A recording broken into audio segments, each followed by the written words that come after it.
जय श्री कृष्णा मित्रों, आप सभी का एक बार फिर से स्वागत है मित्रों। जैसा कि आप सभी को पता है कि कलयुग की कुछ स्त्रियों का चरित्र बहुत ही खराब हो गया है। वे अपने पति में रुचि ना रख के अन्य पुरुषों की ओर ज्यादा आकर्षित होने लगी हैं और उनके साथ मौज मस्ती करती है और गलत संबंध भी बनाती है, और उन्हें ऐसा घृणित कार्य करते हुए थोड़ी सी भी शर्म नहीं आती है। यदि ऐसे कार्य करते हुए उनका पति देख लेता है तो ऐसे विचारों वाली कुलटा स्त्री अपने पति पर ही उल्टा दोष लगाती है और षड्यंत्र रचकर अपने पति को मारकर सती होने का ढोंग रचने लगती है। मित्रों, आज का जो प्रसंग है मन को बहुत ही प्रभावित करने वाला है।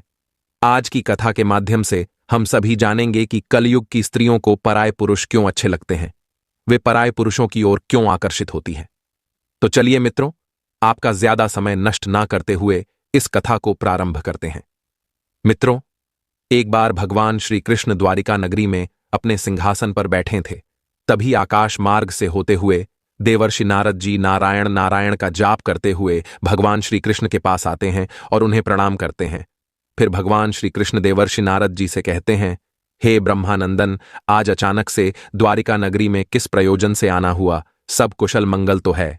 भगवान श्री कृष्ण की बात सुनकर देवर्षि नारद जी कहते हैं, हे प्रभु, आज जब मैं आकाश मार्ग में विचरण कर रहा था तो मैंने देखा कि धरती लोक पर कुछ स्त्रियां अपने पतियों से छुप छुपाकर पराये पुरुषों के साथ संबंध बना रही थीं और उन्हें ऐसा पाप करते हुए तनिक भी शर्म नहीं आ रही थी। ऐसा घृणित दृश्य देखकर मेरे मन में प्रश्न उठने लगा कि आखिर किस कारण कलयुग की स्त्रियां अन्य पुरुषों की ओर आकर्षित हो रही हैं। हे प्रभु, इसी प्रश्न का उत्तर पाने की जिज्ञासा में मैं आपके पास आया हूं। फिर भगवान श्री कृष्ण देवर्षि नारद जी से कहते हैं, हे देवर्षि, आज आपने यह प्रश्न पूछकर संसार की समस्त मानव जाति का कल्याण किया है। आज मैं आपको आपके इन प्रश्नों का उत्तर एक अत्यंत ही प्राचीन और सत्य घटना पर आधारित एक कथा के माध्यम से देना चाहता हूं। परंतु याद रहे, इस कथा को प्रारंभ से अंत तक सुनना, तभी आपको आपके प्रश्नों का उत्तर मिलेंगे। तब देवर्षि नारद जी भगवान श्री कृष्ण से कहते हैं, हे प्रभु, मैं आपको वचन देता हूं कि मैं इस कथा को शुरू से लेकर अंत तक पूरा अवश्य सुनूंगा और इस कथा का समस्त संसार में प्रचार प्रसार भी करूंगा।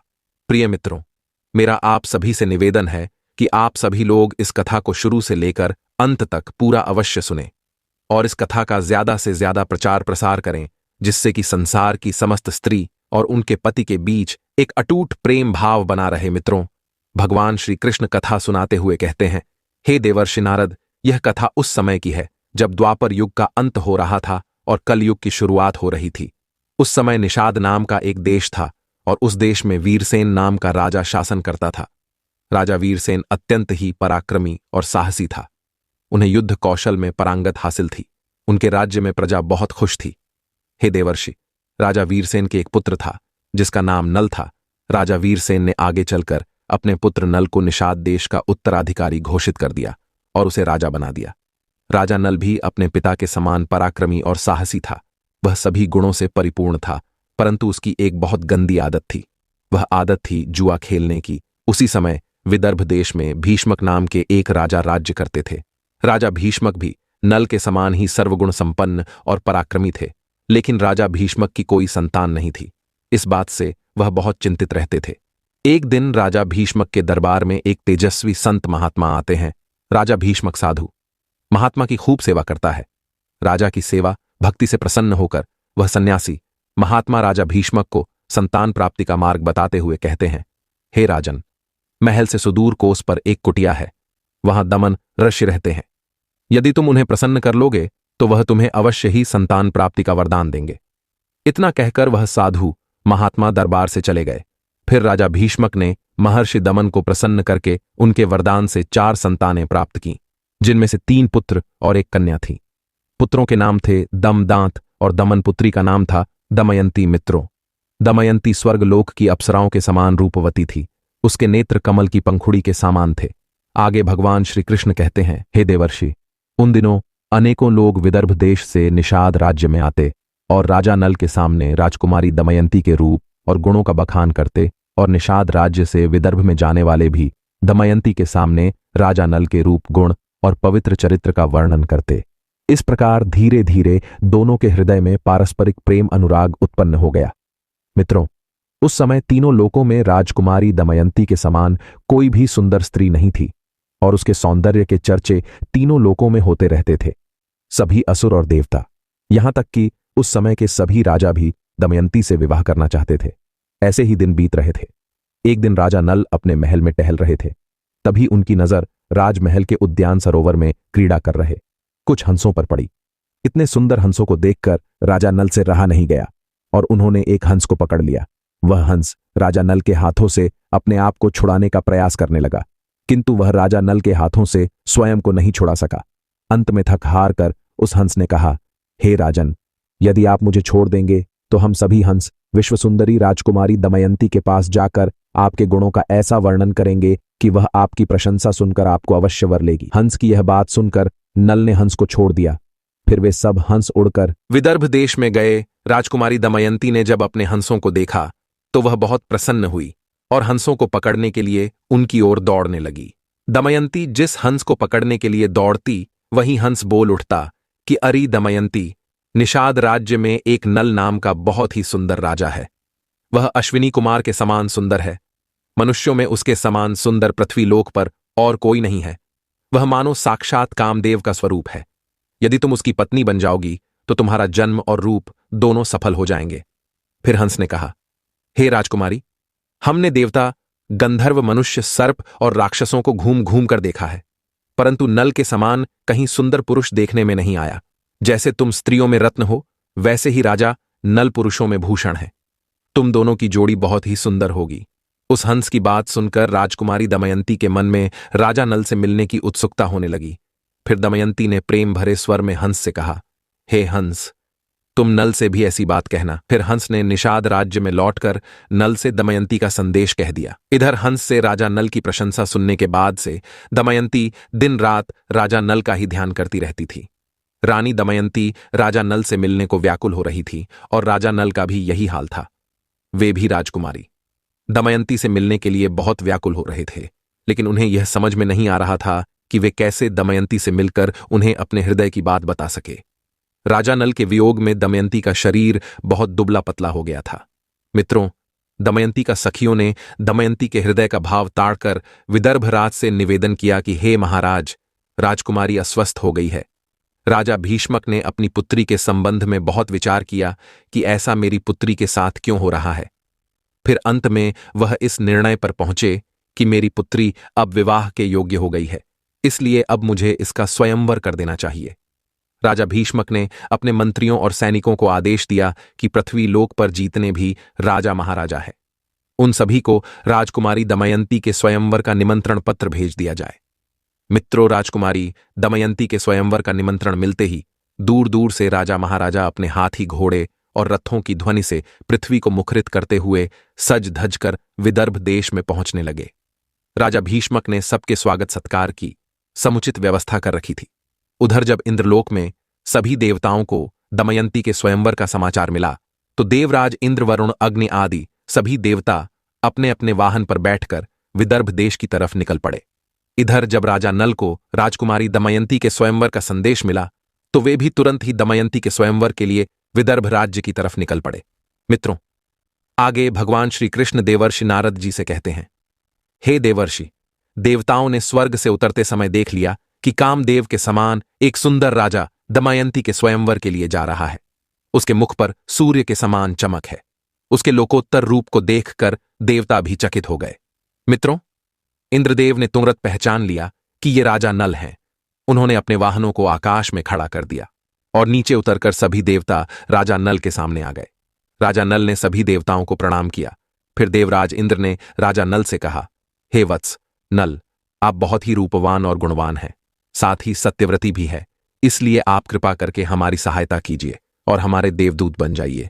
और आप हमारे देवदूत बनकर राजा भीष्मक की पुत्री दमयंती के पास जाइए और वहां पहुंचकर उनसे कहिए कि हे दमयंती, इंद्र, वरुण, अग्नि, कुबेर और यम देवता आपके पास आकर आपसे विवाह करना चाहते हैं। इनमें से आप जिस देवता को चाहें उस देवता को अपना पति स्वीकार कर लीजिए। मित्रों, देवराज इंद्र की यह बात सुनकर राजा नल ने दोनों हाथ जोड़कर कहा कि हे इंद्रलोक के स्वामी, वहां आप लोगों के और मेरे जाने का एक ही प्रयोजन है, इसलिए कृपा करके आप मुझे दूत बनाकर वहां ना भेजें, यह उचित नहीं है। जिस मनुष्य के अंदर उस स्त्री को पत्नी के रूप में पाने की इच्छा हो चुकी हो, वह भला उसको कैसे छोड़ सकता है और उसके पास जाकर ऐसी बात कैसे कह सकता है? आप लोग कृपया मुझे इस विषय में क्षमा कीजिए। मैं यह कार्य करने में असमर्थ हूं, इसलिए मैं आपका यह कार्य नहीं कर सकता हूं। तब देवराज इंद्र क्रोधित होकर राजा नल से कहते हैं, हे राजन, तुम मेरा अपमान कर रहे हो। देवराज इंद्र का क्रोध देखकर राजा नल भयभीत हो गए। उन्होंने देवताओं की बात मान ली और राजा नल देवताओं के दूत बनने को तैयार हो गए और उन्होंने देवराज इंद्र की आज्ञा से दमयंती के राजमहल में प्रवेश किया। राजा नल के महल में प्रवेश करते ही दमयंती और उसकी सहेलियां भी नल के रूप को देखकर मुग्ध हो जाती हैं और शर्म के मारे कुछ भी नहीं बोल पा रही थी। तब राजा नल दमयंती से कहते हैं, हे दमयंती, मैं यहां देवताओं का दूत बनकर आया हूं। फिर दमयंती ने कहा, हे राजन, मैं तो आपको अपना स्वामी मानकर स्वयं को आपके चरणों में सौंपना चाहती हूं। जिस दिन से मैंने राजहंस की बात सुनी है, तब से मैं आपसे मिलने के लिए व्याकुल हूं। यदि आप मेरी प्रार्थना अस्वीकार कर देंगे तो मैं फांसी लगाकर मर जाऊंगी। राजकुमारी। दमयंती के मुख से ऐसी बातें सुनकर राजा नल ने कहा, हे देवी, आपसे स्वयं देवतागण विवाह करना चाहते हैं, तो फिर आप मुझ जैसे साधारण से मनुष्य से क्यों विवाह करना चाहती हैं? मैं तो इन देवताओं के चरणों की धूल के बराबर भी नहीं हूं। आप उन्हीं में से किसी एक से विवाह कर लीजिए। देवताओं का अपमान करने पर वे क्रोधित हो जाएंगे, फिर उनके क्रोध का प्रकोप समस्त मानव जाति को सहना पड़ेगा। इसलिए आप मेरी और इस समस्त संसार की रक्षा करें और उन देवताओं में से किसी एक देवता का चयन कर लीजिए। राजा नल की यह बात सुनकर राजकुमारी दमयंती घबरा गई। उसकी आंखों से आंसू छलकने लगे और वह मंद स्वर में बोली, मैं आपको वचन देती हूं कि मैं आपको ही पति के रूप में वरण करूंगी। तब राजा नल ने कहा, परंतु इस समय मैं यहां देवताओं का दूत बनकर आया हूं। अगर इस समय मैं अपने स्वार्थ की बात करने लगूं तो यह बात सही नहीं होगी। मैं तुमसे विवाह कर सकता हूं, लेकिन जब वह धर्म के विरुद्ध ना हो। तभी राजकुमारी बोली, इसके लिए मेरे पास एक उपाय है। यदि आप उसके अनुसार काम करेंगे तो आपको पाप नहीं लगेगा और हमारा विवाह भी संपन्न होगा। तब राजा नल ने कहा, राजकुमारी, ऐसा कौन सा उपाय है? फिर राजकुमारी दमयंती ने कहा कि आप सभी देवताओं और मनुष्यों के साथ स्वयंवर में आइएगा और मैं सबको अनदेखा करके आपको ही वरमाला पहना दूंगी। राजकुमारी। दमयंती की यह बात राजा नल को अच्छी तरह से समझ में आ जाती है। मित्रों, आगे भगवान श्री कृष्ण कहते हैं, हे देवर्षि राजा, नल संदेशा देने के बाद वापस देवताओं के समक्ष पहुंच गए और देवताओं के पूछने पर उन्होंने बताया कि वे राजकुमार दमयंती के पास तो एक दूत बनकर गए थे, लेकिन वह और उसकी सखियां सभी मुझ पर मोहित हो गईं और आप लोगों के प्रस्ताव को उनके सामने रखने के बाद भी राजकुमारी मुझसे ही विवाह करना चाहती है। लेकिन उन सभी देवताओं ने राजा नल की बातों को बिल्कुल भी सत्य नहीं समझा और अपने मन में कहा कि हम किसी भी तरह से इसका विवाह राजकुमारी दमयंती से नहीं होने देंगे। अब कुछ समय बाद स्वयंवर की घड़ी आ गई थी। राजा भीष्मक ने सभी राजाओं और देवताओं को स्वयंवर सभा में बुलाया। उसके बाद सभी राजा अपने अपने स्थान पर आकर बैठ जाते हैं।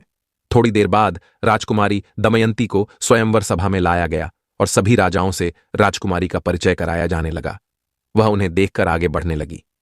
तभी इसी कतार में राजकुमारी को एक ही स्थान पर राजा नल के समान दिखने वाले 4 राजकुमार खड़े दिखाई दिए। उन्हें देखकर सभा में उपस्थित सभी लोग परेशान थे कि असली नल कौन होगा, लेकिन दमयंती जरा भी विचलित नहीं हुई। राजकुमारी को यह समझते देर नहीं लगी। वह समझ चुकी थी कि यह देवताओं की माया है। कुछ देर सोचने के बाद अंत में राजकुमारी दमयंती ने निश्चय किया कि इस समस्या से बाहर निकलने के लिए वह देवताओं से ही सहायता मांगेगी और वह अपने हाथ जोड़कर देवताओं की स्तुति करने लगी और कहने लगी, हे देवतागण, मैंने राजहंस के मुख से राजा नल का वर्णन सुनकर उन्हें अपने पति के रूप में स्वीकार कर लिया है। हे देवतागण, यदि मैं सच्ची और पतिव्रता हूं तो कृपया आप मेरी मदद कीजिए और आप सभी देवतागण अपने साक्षात रूप में प्रकट होकर मेरी सहायता कीजिए, जिससे मैं राजा नल को पहचान सकूं। राजकुमारी दमयंती के भक्ति भाव से सभी देवता प्रसन्न हो जाते हैं और अपने असली रूप में आ जाते हैं। फिर राजकुमारी दमयंती राजा नल के पास जाकर उनके गले में वरमाला पहना दिया और राजा नल का वरण कर लिया। अब इधर सभी देवता राजकुमारी दमयंती का स्वयंवर पूरा होने के बाद वापस स्वर्ग की ओर जा रहे थे। तभी अचानक से उसी समय उन्हें रास्ते में उनकी कलयुग और द्वापर युग से भेंट हो जाती है, जिन्हें देखने के बाद देवराज इंद्र ने कलयुग से पूछते हुए कहा, हे कलयुग, तुम दोनों कहां जा रहे हो? तब कलयुग ने देवराज इंद्र को जवाब देते हुए कहा कि हम दोनों दमयंती के स्वयंवर में उससे विवाह करने के लिए जा रहा है। कलयुग की यह बात सुनकर देवराज इंद्र ने कलयुग को बताते हुए कहा कि अरे कलयुग, स्वयंवर तो कब का पूरा हो गया, दमयंती ने राजा नल से विवाह भी कर लिया है। हम सभी लोग तो सिर्फ उन्हें देखते ही रह गए। देवराज इंद्र के मुख से यह सुनकर कलयुग बहुत ही गुस्से में उन देवताओं से कहता है कि यह तो अनर्थ हो गया। आप लोगों के रहते हुए भी यह अनर्थ कैसे हो गया? नल तो राजकुमारी दमयंती के बिल्कुल भी लायक नहीं है और उसने दमयंती से विवाह करके आप सभी देवताओं का घोर अपमान किया है। इसीलिए उसे इस अपराध का दंड अवश्य मिलना चाहिए। तभी उन देवताओं ने कलयुग से कहा, हे कलयुग, दमयंती ने हमारी आज्ञा प्राप्त करके ही नल से विवाह किया है, क्योंकि नल वास्तव में सर्वगुण संपन्न है और दमयंती के लिए योग्य भी हैं। राजा नल धर्म के बहुत बड़े ज्ञानी हैं। इसीलिए राजा नल को श्राप देना या कोई दंड देना नरक में पाप भोगने के समान है और यह एक महापाप भी है। हम उन्हें कोई दंड या श्राप नहीं दे सकते हैं। इतना कहकर सभी देवता आगे बढ़ जाते हैं। लेकिन कलयुग और द्वापर युग इसी विषय पर बात कर रहे थे। तब कलयुग द्वापर से कहता है कि मैं अपना क्रोध शांत नहीं कर सकता हूं, इसीलिए मैं नल के शरीर में निवास करके उसे राज्यविहीन कर दूंगा। उस स्थिति में वह दमयंती के साथ नहीं रह पाएगा, क्योंकि मैंने सुना है कि उसे जुए का बड़ा शौक है। इसीलिए तुम उसके शतरंज के पासों में प्रवेश कर लेना और मेरी सहायता करना। फिर द्वापर युग भी कलयुग की बात मान लेता है। इसके बाद द्वापर युग और कलयुग दोनों राजा नल की राजधानी में जाते हैं और द्वापर युग राजा नल के पासों में प्रवेश कर लेता है। इधर कलयुग राजा नल के शरीर में प्रवेश करने का मार्ग खोजने लगता है, लेकिन कलयुग को राजा नल के शरीर में प्रवेश करने का कोई मार्ग नहीं मिल रहा था, क्योंकि कलयुग राजा नल के शरीर में प्रवेश करने का सिर्फ एक अवसर चाहता था, लेकिन कलयुग कुछ कर नहीं पा रहा था। ऐसे ही कई वर्ष बीत जाते हैं। फिर 11 वर्ष के बाद जब एक दिन राजा नल संध्या के समय लघु शंका से वृत्त होकर बिना हाथ पैर धोए राजा नल भगवान की पूजा करने बैठ गए, तब कलयुग ने इस अपवित्र अवस्था को देखकर राजा नल के शरीर में प्रवेश कर लिया और वहीं कलयुग दूसरा रूप धारण करके राजा नल के भाई पुष्कर के पास गया, जो राजा नल से अलग रहकर अपना राज्य चलाते थे। और उनके पास जाकर कलयुग कहने लगा कि हे राजन, आप नल के साथ जुए का खेल खेलिए। मैं आपको वचन देता हूं, मैं निश्चित ही आपको राजा नल का राज्य जीतने में आपकी पूरी तरह से सहायता करूंगा। फिर जब पुष्कर ने कलयुग की ऐसी बातें सुनी तो उसके मन में लालच आ गया और राजा नल के राज्य की लालसा में आकर पुष्कर ने कलयुग की यह बात मान ली। उसके बाद पुष्कर शीघ्र ही राजा नल के पास जा पहुंचा और राजा नल को शतरंज का खेल खेलने के लिए ललकार लगाने लगा। मित्रों, आगे भगवान श्री कृष्ण कहते हैं, हे देवर्षि, समय सबका सदा एक सा नहीं रहता। मनुष्य के जीवन में दुख सुख का चक्र निरंतर चलता ही रहता है। वैसे तो महाराज नल गुणवान, धर्मात्मा तथा पुण्यात्मा थे, किंतु उनमें एक दोष था, वो भी जुए का व्यसन।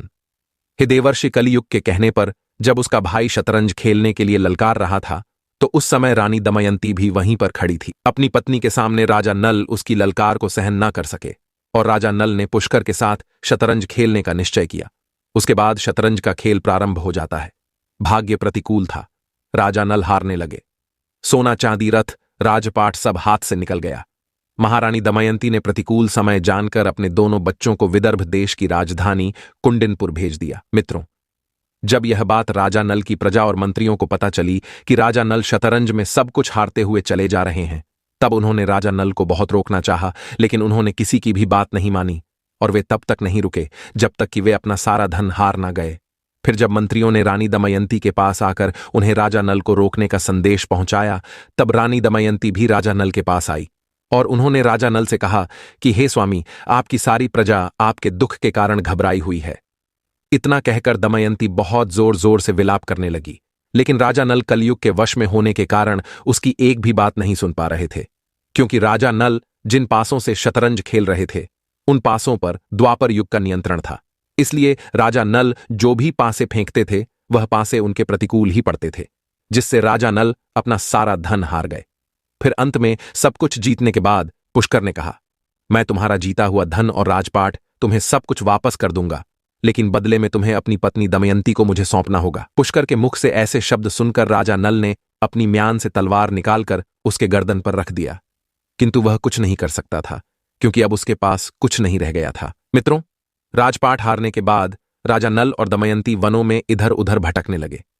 राजा नल ने अपनी पत्नी की ओर देखा तो उसकी आंखों में आंसू भर आए। फिर दमयंती ने कहा, हे स्वामी, क्या आपको लगता है कि मैं आपको छोड़कर अकेली कहीं जा सकती हूं? मैं आपके साथ रहकर ही आपके दुखों को बांटना चाहती हूं। दुख में आपका साथ देना मेरा सबसे पहला धर्म है। ऐसा कहकर रानी दमयंती नल के मन के दुखों को थोड़ा हल्का कर देती है। अब तो राजा नल और रानी दमयंती की हालत इतनी खराब हो गई थी कि उन्हें खाने के लिए भोजन तक नसीब नहीं होता था। ऐसे ही कष्ट में वे दोनों अपना जीवन व्यतीत करने लगे। एक दिन जब वे दोनों बैठे हुए थे, तभी राजा नल के साथ एक विचित्र घटना घटी। जिस वृक्ष के नीचे राजा नल दमयंती के साथ बैठे हुए थे, उसी वृक्ष पर अचानक से उनके सामने कई पक्षी आकर बैठ गए। उन पक्षियों के पंख सोने के समान चमक रहे थे। वे देखने में अत्यंत सुंदर लग रहे थे। ऐसा लग रहा था मानो स्वर्ग लोक से कोई पक्षी भूलवश धरती पर आ गया हो। उन पक्षियों को देखकर राजा नल के मन में जिज्ञासा जाग उठी और मन ही मन में सोचने लगे कि अगर मैं इन पक्षियों के पंख प्राप्त कर लूं तो इनके पंखों को बाजार में बेचकर मुझे कुछ धन मिल सकता है। इतना सोचकर राजा नल उन्हें पकड़ने के लिए उन पर अपने पहने हुए वस्त्र उतारकर डाल दिए। लेकिन वे सभी पक्षी उनके वस्त्र भी लेकर उड़ गए, क्योंकि वास्तव में वे तो पक्षी थे ही नहीं, बल्कि वे सभी तो कलयुग के द्वारा भेजे हुए मायावी पक्षी थे। अब तो राजा नल के पास पहनने के लिए वस्त्र भी नहीं थे। राजा नल अर्धनग्न होकर बड़ी ही खिन्नता के साथ उन पक्षियों को ऊपर की तरफ देखते रह गए। उसके बाद निराश होकर वे दमयंती की ओर देखने लगे।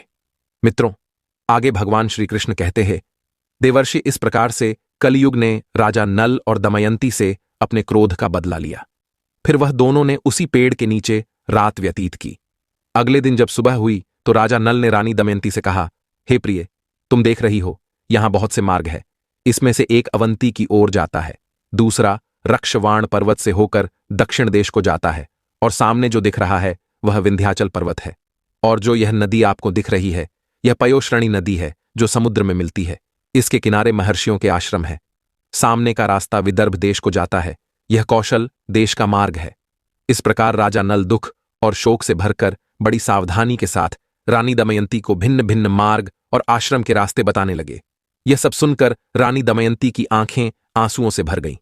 वह करुण स्वर में कहने लगी, हे स्वामी, आप क्या सोच रहे हैं? आप ऐसा क्यों कह रहे हैं?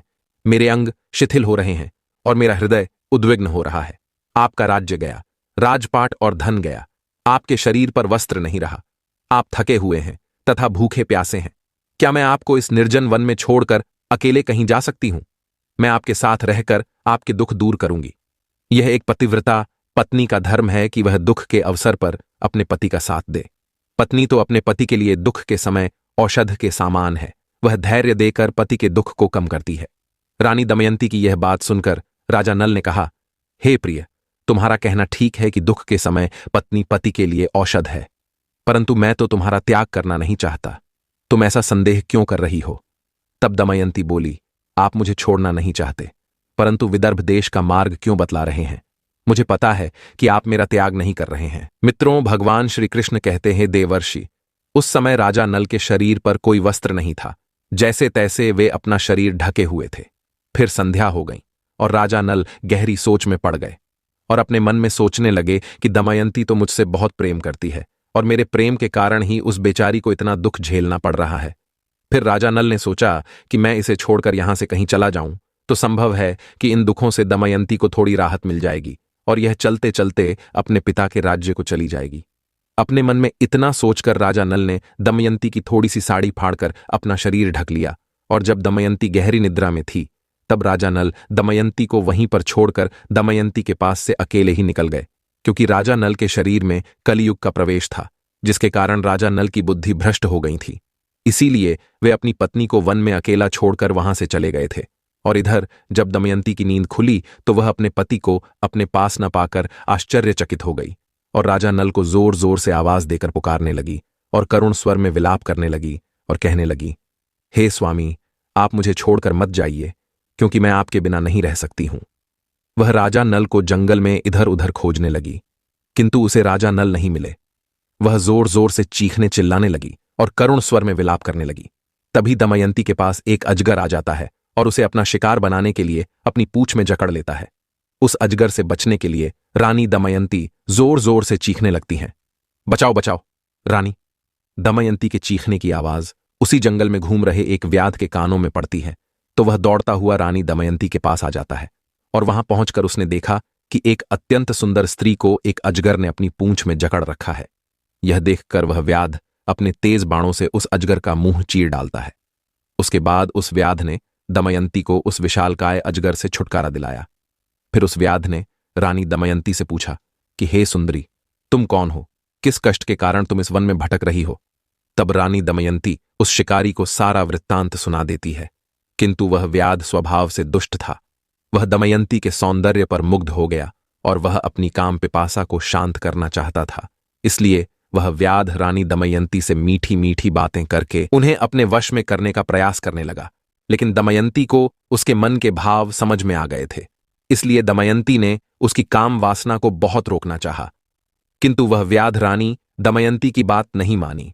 तब रानी दमयंती बहुत क्रोधित हो जाती है और उस शिकारी को श्राप देते हुए कहती हैं, हे भगवान, यदि मैंने अपने पति राजा नल को छोड़कर किसी अन्य पुरुष का कभी चिंतन न किया हो तो इस पापी व्याध के जीवन का अभी अंत हो जाए और यह मृत्यु को प्राप्त हो जाए। दमयंती की बात पूरी होते ही व्याध मृत्यु को प्राप्त हो गया। उस शिकारी के मर जाने के बाद दमयंती उस घने वन में खो जाती है। मित्रों, एक फिर से कालचक्र का पहिया घूम गया और भगवान की कृपा से चलते चलते रानी दमयंती उत्तर की ओर बढ़ने लगती है। चलते चलते दमयंती को 7 दिन और 7 रात बीत जाते हैं। दैव योग से वह अगले दिन शाम के समय 6 दिन रेश सुबाहु के राज्य में जा पहुंचती है। वहां सभी लोग दमयंती को पागल समझ रहे थे और कुछ बच्चे उन्हें परेशान भी कर रहे थे और उसे चिढ़ाकर भाग रहे थे। तभी अचानक से दमयंती के ऊपर उस राज्य की राजमाता की नजर पड़ती है। तब उस राज्य की राजमाता अपनी दासी से कहकर दमयंती को अपने पास बुलाकर उससे पूछते हुए कहती है कि हे सुंदरी, तुम कौन हो और ऐसे घूम क्यों रही हो? क्या तुम्हें अकेले घूमते हुए डर नहीं लगता है? फिर दमयंती राजमाता से कहती है कि मैं एक पतिव्रता स्त्री हूं, मैं कुलीन हूं और मैं एक राजा की धर्मपत्नी भी हूं। तब राजमाता दमयंती से कहती है, ठीक है, तुम हमारे महल में ही रुक जाओ। राजमाता की बात सुनकर दमयंती कहती हैं कि मैं यहां रह तो सकती हूं, लेकिन आपको मेरी 3 शर्तें माननी पड़ेगी। पहली शर्त, मैं कभी किसी का झूठा नहीं खाऊंगी। दूसरी शर्त, मैं कभी अपना माथा नहीं धुलूंगी। और तीसरी शर्त, पराये पुरुषों से मैं कोई मतलब नहीं रखूंगी। अगर आपको मेरी यह तीनों शर्त मंजूर हैं तभी मैं यहां रुकूंगा, नहीं तो मैं अभी यहां से जा रही हूं। उसके बाद राजमाता दमयंती की इन तीनों शर्तों को मान लेती है। फिर दमयंती उसी राज्य में रहने लगती है। वहीं दूसरी तरफ राजा नल उस घने वन में इधर उधर भटक रहे थे। तभी अचानक से घनघोर बारिश होने लगती है और बिजली चमकने लगती है और अचानक से आकाशीय बिजली गिरने से उस जंगल में आग लग जाती है। उसके थोड़ी देर बाद राजा नल को किसी के चिल्लाने की आवाज सुनाई देती है, जिसे सुनकर राजा नल उस तरफ दौड़ पड़े और वहां पहुंचकर राजा नल ने देखा कि एक नाग कुंडली मारकर बैठा हुआ था। मित्रों, आगे भगवान श्री कृष्ण कहते हैं, हे देवर्षि, वह नाग राजा नल के पूछने पर अपना सारा वृतांत बताते हुए कहता है, हे राजन, मैं करकोटक नाम का सर्प हूं। मैंने अपने गुरु को धोखा दिया था, इसलिए उन्होंने मुझे यह श्राप दे दिया था कि जब तक राजा नल तुम्हें अपने हाथों से ना उठा ले तब तक तुम यहीं पड़े रहोगे और राजा नल के उठाने पर ही तुम्हें इस श्राप से मुक्ति मिल पाएगी। उनके श्राप के कारण ही मैं कई वर्षों से यहां पड़ा हुआ हूं। इसलिए हे राजन, आप मेरी रक्षा कीजिए। यदि आप मेरी मदद करेंगे तो मैं आपको एक बात बताऊंगा जो आपके हित के लिए होगी। हे राजन, आप मेरा विशालकाय शरीर को देखकर घबराइए नहीं। मैं अभी अपने इस विशालकाय शरीर को छोटा कर लेता हूं और हल्का हो जाता हूं। उसके बाद देखते ही देखते वे नागराज बहुत ही छोटे हो गए। फिर राजा नल उस सर्प को उठाकर उसे वन से बाहर ले गए। तब वह करकोटक नाम का सर्प राजा नल से कहता है कि हे राजन, आप मुझे अभी जमीन पर मत रखना, पहले आप कुछ कदम गिनकर चलिए। तब राजा नल 1 2 3 करते हुए यूं ही पृथ्वी पर जैसे ही 10वां कदम रखते हैं, तभी अचानक से करकोटक सर्प ने राजा नल को डस लिया, क्योंकि करकोटक सर्प का यह नियम था कि जब भी कोई 10 बोलता था तो वह उस व्यक्ति को 10 लेता था। फिर जब राजा नल ने देखा कि उसी सर्प ने उन्हें 10 लिया है जिसे उन्होंने अपने हाथों में उठा रखा है, यह देखकर राजा नल को बहुत आश्चर्य होता है। अभी राजा नल कुछ बोलते उसके पहले ही करकोटक नाग राजा नल से कहता है कि हे राजन, मैंने आपको इसलिए डस लिया जिससे आपका रूप बदल जाए और आपको कोई पहचान ना सके, क्योंकि कलयुग ने आपको बहुत दुख दिया है। अब मेरे विष के कारण वह आपके शरीर में बहुत दुखी रहेगा और वह आपको परेशान नहीं करेगा। आपने मेरी रक्षा की है, इसलिए मेरे विष के कारण आपको हिंसक पशु पक्षी या फिर शत्रु का भी कोई भय नहीं रहेगा और अब आप पर किसी भी विष का प्रभाव नहीं होगा। युद्ध में सदैव आपकी जीत होगी। राजा नल से इतना कहने के बाद करकोटक सर्प ने राजा नल को कुछ दिव्य वस्त्र भी दिए। उसके बाद वह नाग वहां से अंतर्ध्यान हो गया। फिर राजा नल वहां से चलकर 10वें दिन राजा ऋतुपर्ण की राजधानी अयोध्या में पहुंच गए और वहां पहुंचकर राजा ऋतुपर्ण से निवेदन किया कि हे महाराज, मेरा नाम बाहुक है। मैं घोड़ों को हाँकने तथा उन्हें तरह तरह की चालें सिखाने का काम करता हूं। मुझे घोड़ों की विद्या में महारत हासिल है। मेरे जैसा निपुण इस समय पृथ्वी पर और कोई नहीं है। कृपया आप मेरी आजीविका का निश्चय करके मुझे रख लीजिए। बाहुक अर्थात राजा नल की यह बात सुनकर राजा ऋतुपर्ण ने कहा, हे बाहुक, तुम भले आदमी लग रहे हो, परंतु मैं शीघ्रगामी सवारी को विशेष पसंद करता हूं। इसलिए अब से तुम ऐसा काम करना कि मेरे घोड़ों की चाल तेज हो जाए। इसी क्षण मैं तुम्हें अश्वशाला का अध्यक्ष बनाता हूं। तुम्हें हर महीने सोने की 100 मोहरें मिला करेगी। इसके अतिरिक्त तुम्हारे पास निषाद राज्य के राजा नल का पुराना सारथी वृषाल और जीवल हमेशा तुम्हारे पास उपस्थित रहेंगे। अब से तुम आनंद पूर्वक मेरे दरबार में रह सकते हो। मित्रों, आगे भगवान श्री कृष्ण कहते हैं, हे देवर्षि राजा, ऋतुपर्ण से आदर सत्कार पाकर राजा नल बाहुक के रूप में वृषाल और जीवल के साथ अयोध्या में रहने लगे और घोड़ों को चाल सिखाने लगे। दिन भर काम के बाद जब राजा नल शाम को सोने के लिए जाते तो दमयंती का स्मरण करके दुखी हो जाते। उधर जब विदर्भ नरेश भीष्मक को यह समाचार मिला कि मेरे दामाद राजा नल राजपाट से हाथ धो बैठे हैं और उन्हें राज्य से निकाल दिया गया है और वे मेरी पुत्री दमयंती के साथ वन में चले गए। मित्रों, यह सब सुनकर राजा भीष्मक बहुत दुखी हो जाते हैं। फिर वह महामंत्री की सलाह से योजना बनाते हैं। उसके बाद बहुत से ब्राह्मणों को दरबार में बुलवाया और उन्हें बहुत सा धन देकर कहा कि आप लोग पृथ्वी पर सर्वत्र जाकर राजा नल और दमयंती का पता लगाओ और उन्हें ढूंढो। जो ब्राह्मण यह काम पूरा कर लेगा उसे 1000 गाय और बहुत सा धन उपहार में दिया जाएगा। राजा का आदेश मिलते ही सभी ब्राह्मण अलग अलग राज्यों की ओर चले गए। उसी में एक सुदेव नाम का ब्राह्मण था जो राजा नल और दमयंती को ढूंढने के लिए गया हुआ था। वह राजा नल और दमयंती को खोजते खोजते चेदी नरेश राजा सुबाहु के राज्य में जा पहुंचा। एक दिन उसने राजमहल में राजकुमारी दमयंती को देख लिया।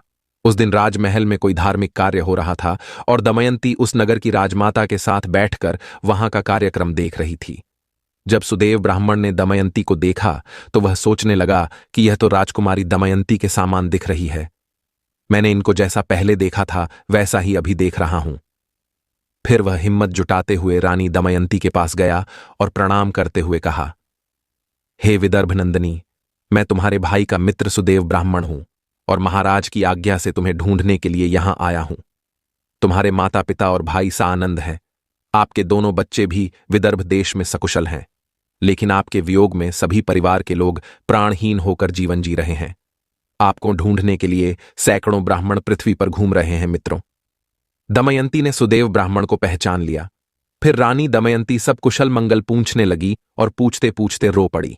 तभी राजमाता ने दमयंती को रोते हुए देख लिया और वह सुदेव के पास जाकर उससे पूछते हुए कहती हैं कि हे ब्राह्मण, यह किसकी पत्नी है और किसकी पुत्री है और तुमने इन्हें कैसे पहचाना? फिर सुदेव ने राजा नल और दमयंती का जीवन चरित्र राजमाता को सुनाया और कहा कि हे राजमाता, जैसे राख में दबी हुई आंच से गर्मी की पहचान हो जाती है, वैसे ही इस देवी के सुंदर रूप से मैंने इन्हें पहचान लिया।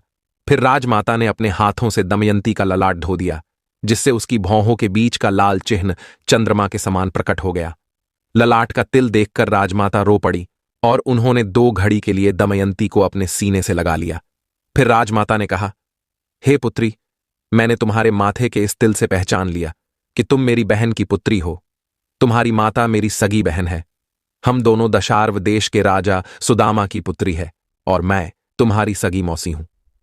फिर दमयंती ने अपनी मौसी को प्रणाम करते हुए कहा, हे मां, मुझे आपकी मदद चाहिए। आप मुझे मेरे पिता के राज्य में भेजकर मेरी इच्छा पूर्ण कर। फिर राजमाता ने अपने पुत्र से कहकर पालकी मंगवाई। भोजन, वस्त्र और बहुत सी वस्तुएं देकर एक बड़ी सेना के संरक्षण में राजकुमारी दमयंती को विदा कर दिया। मित्रों, विदर्भ देश में दमयंती का बड़ा स्वागत सत्कार हुआ। दमयंती अपने माता पिता से मिलकर बहुत खुश हुई। फिर विदर्भ नरेश राजा भीष्मक को अपनी पुत्री के मिल जाने से बहुत प्रसन्नता हुई और उन्होंने सुदेव नामक ब्राह्मण को 100 गाय और बहुत सा धन उपहार में दिया।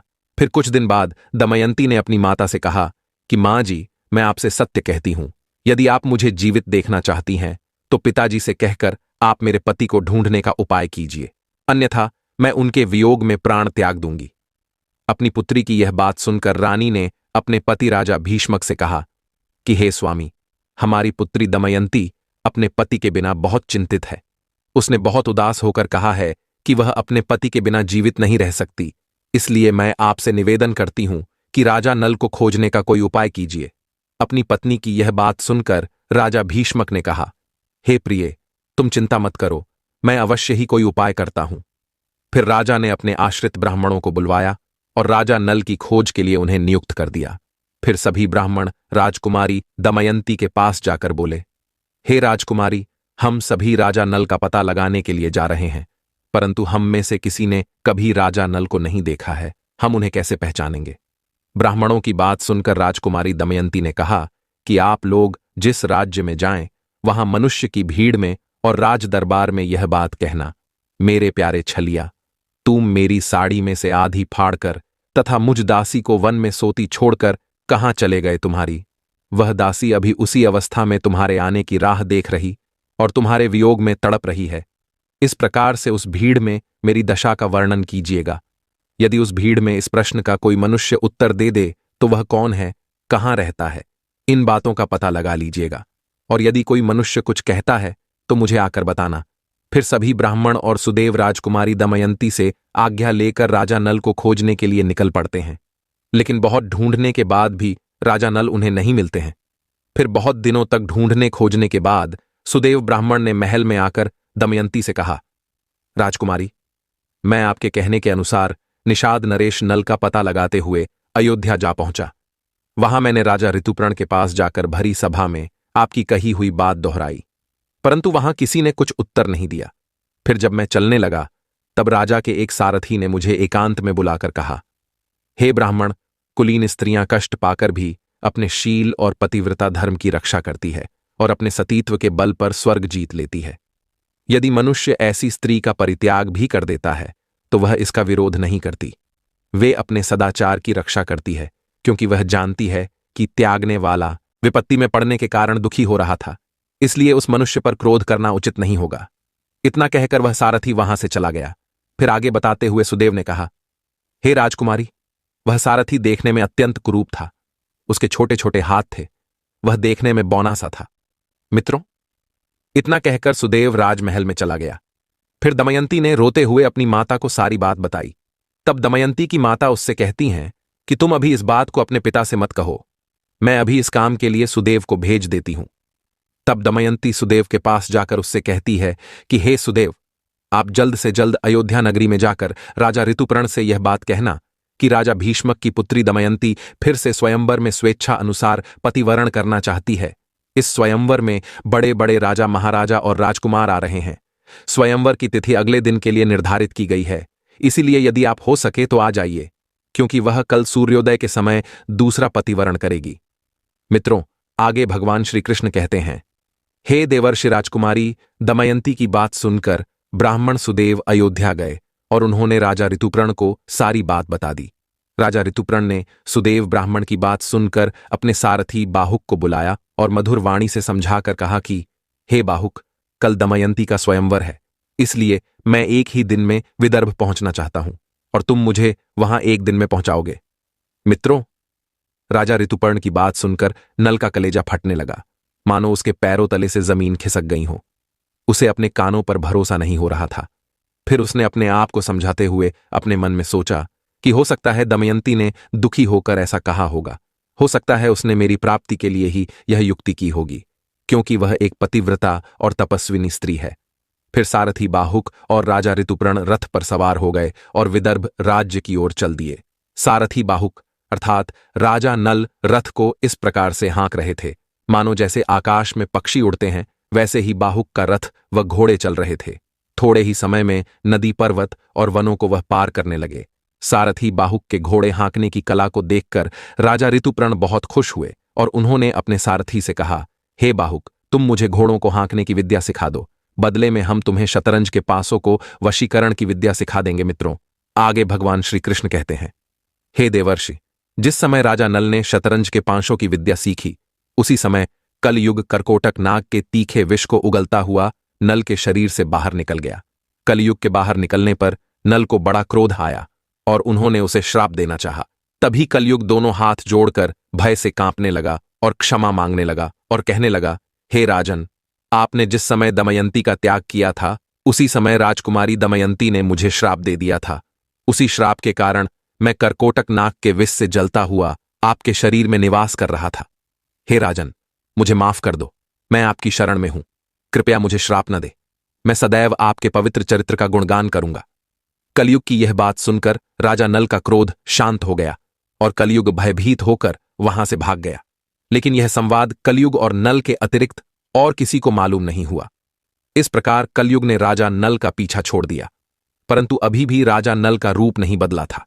उन्होंने अपने रथ को जोर से हाँका और सायंकाल होते होते वे विदर्भ देश में पहुंच गए। जब रथ विदर्भ राज्य में पहुंचा तो उसकी गड़गड़ाहट से दमयंती जान गई कि यह तो मेरे पति राजा नल है, क्योंकि उनके समान उस समय पृथ्वी पर घोड़ों को कोई और नहीं हाँक सकता था। फिर जब दमयंती ने खिड़की से बाहर झांक कर देखा तो एक अत्यंत क्रूप व्यक्ति घोड़ों की सेवा कर रहा था। दमयंती यह देखते ही पहचान लेती हैं कि वही राजा नल है। फिट दमयंती दौड़ते हुए उनके पास जाती हैं, उसके बाद उन्हें गले से लगा लेती हैं। फिर राजा नल करकोटक नाग के द्वारा दिए हुए जो दिव्य वस्त्र पहने हुए थे उसे उतार दिए और अपने असली रूप में आ गए। फिर वह दोनों अपने पिता राजा भीष्मक से आज्ञा लेकर अपने राज्य में वापस लौट जाते हैं और खुशी खुशी जीवन व्यतीत करने लगते हैं। मित्रों, जब कलयुग ने दमयंती और राजा नल के प्रति इतना प्रेम भाव देखा तो उसे अत्यधिक घृणा हो जाती है और वह क्रोधित होकर कलयुग की स्त्रियों को श्राप देते हुए कहता है कि आज मैं कलयुग की समस्त स्त्रियों को श्राप देता हूं कि कलयुग की समस्त स्त्रियां आलसी बन जाएंगी, सुबह देर से उठेंगी, बिना स्नान किए खाना बनाएंगी, पति के बराबर बैठकर ही भोजन करेंगी और वे अपने पति से कभी भी संतुष्ट नहीं रहेंगी। उनके अंदर अवगुण और अधिक धन पाने का लोभ आ जाएगा, जिसके कारण उनके घर में लड़ाई झगड़े होंगे और उनके जीवन में कभी भी सुख शांति नहीं आएगी। उन्हें पति से ज्यादा पराये पुरुष अधिक अच्छे लगने लगेंगे। कलयुग में स्त्रियों का मन नीचे गिरेगा, उनका जीवन पतित होगा। यह पतित जीवन धन की शिलाओं से नहीं रुकेगा, न ही सत्ता के वृक्षों से रुकेगा और कलयुग की बहुत कम स्त्रियां होंगी जो सही समय पर विवाह करेंगी और अपने पतिव्रता धर्म का पालन करेंगी, और कलयुग की स्त्रियां कम वस्त्रों का परिधान करेंगी। उन्हें ऐसा करना बहुत अच्छा लगेगा और उनका प्रेम भी झूठा होगा। वे अपने माता पिता और पति की अनुमति के बिना ही इधर उधर विचरण करेंगी, अपने प्रेमियों के साथ गलत संबंध स्थापित करेंगी, केवल दिखावे मात्र के लिए ईश्वर की पूजा करेंगी।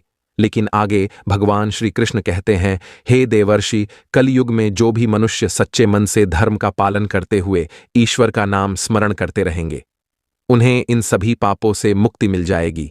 उसके ऊपर कलयुग के श्राप का कोई असर नहीं होगा।